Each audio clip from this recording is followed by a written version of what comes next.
కస్య బిభ్యతి దేవాశ్చ జాతరోషస్య సంయుగే అని 16వ ప్రశ్న. ఉత్తములకు త్వరగా కోపం రాదు. ఒకవేళ వస్తే మహోగ్రంగానే ఉంటుంది.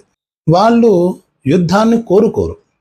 ఒకవేళ యుద్ధం అనివార్యమైతే, అక్కడ శత్రువుల యొక్క దురాక్రమణ మితిమీరిపోయినట్లయితే వారికి వచ్చే కోపం ఎంత ఉద్ధృతిగా ఉండవచ్చు. దేవతలు కూడా భయపడిపోతారట. దేవతలు అంటే ఆషామాషి వ్యక్తులు కారు కదా. సమస్త అస్త్ర శస్త్రాలకు అధిపతులు, సర్వశక్తీశ్వరులు. వారే భయపడిపోయారు అంటే ఇంకా రాక్షసులు, మానవులు ఎంత. ఈ విధంగా యుద్ధరంగంలో దేవతలను సైతం భయపెట్టగలిగేంత మహాకోపం కలిగిన వాడు, అనేక శస్త్రాస్త్ర విద్యా నిపుణుడు అయిన మహాపరాక్రమవంతుడు ఎవరు అని ప్రశ్నిస్తున్నారు. అంటే ఎవరిని ఆశ్రయిస్తే పరిపూర్ణంగా రక్షణ లభిస్తుందో, భయమనే ప్రసక్తే లేదో అటువంటి పురుషోత్తముడు ఎవరు అని అభిప్రాయం.